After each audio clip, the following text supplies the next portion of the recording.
So I saw this tweet, I saw the response, and I thought to share this with you. So I know it's going to help you.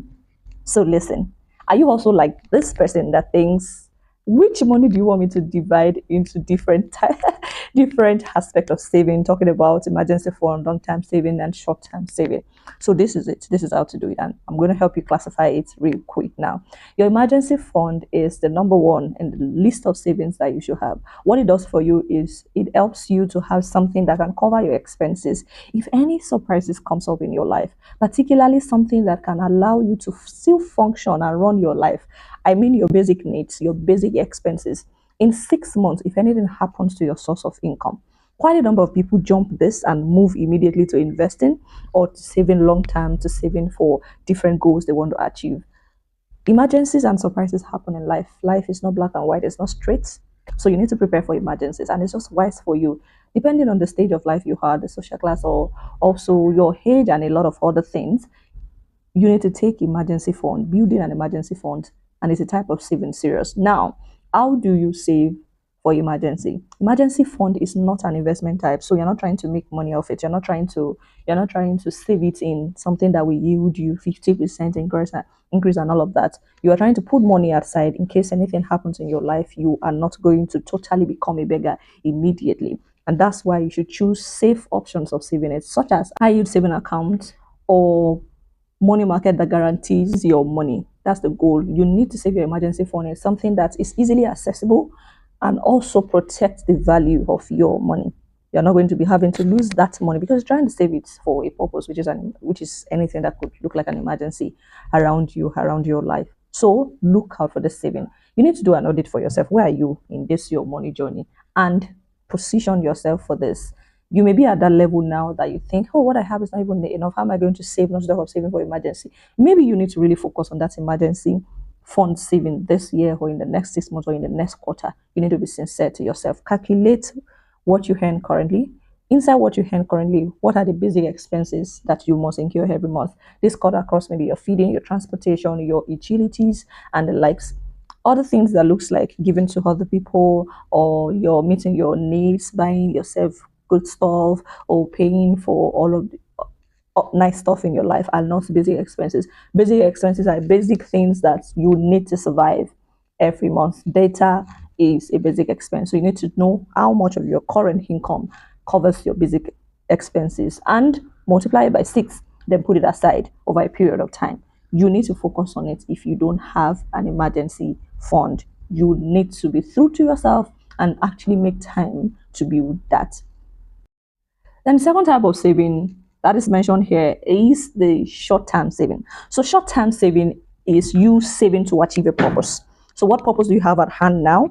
And short-term saving can be captured in your financial goals. What financial goals say do you have for a quarter or half of the year or for the entire year? Then you break it into short term. Short term could be like 6 months, it could be like 1 year, it could be like in the next 18 months. Short term saving could across things like, okay, I'm saving for a trip.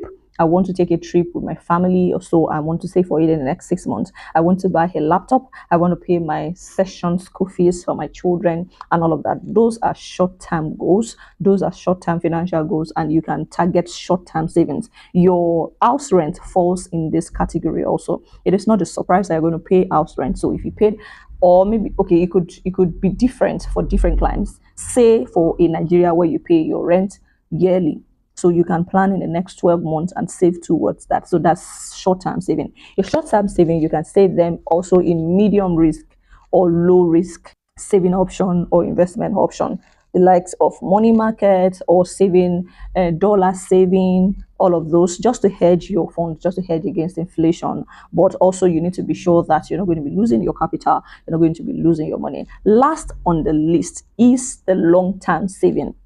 Long-term saving is crucial because it is a way to put money in the future. It is a way to plan for the future that is yet to come. To be working so much now and not putting money in the future.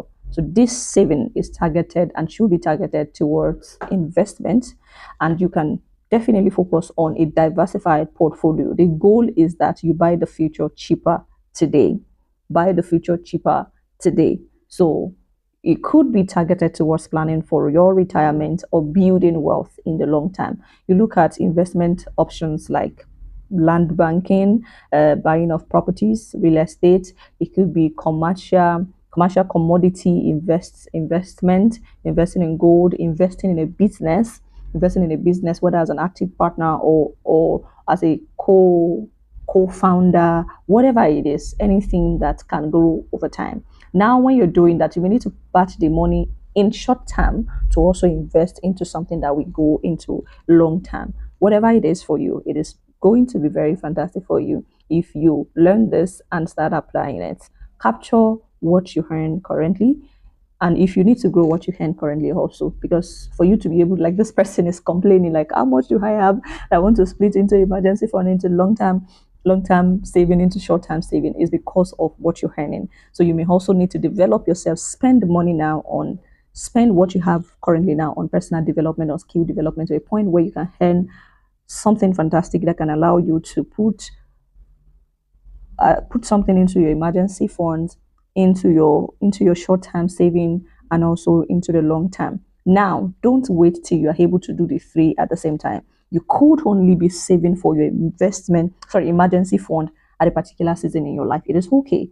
It is okay to do that. When you achieve that, you can move on to the next thing. Okay, what is that next big thing for you? Oh, you want to go on a trip, you want to sponsor yourself on a trip. You've not traveled out of your country before, you want to achieve that, then go for that. When you achieve that, also, you keep increasing your income, you keep growing your income. And as you do that, you also start looking out for other ways to now begin to put money into long-term saving through investment. I believe this was helpful for you. Share this with your friends.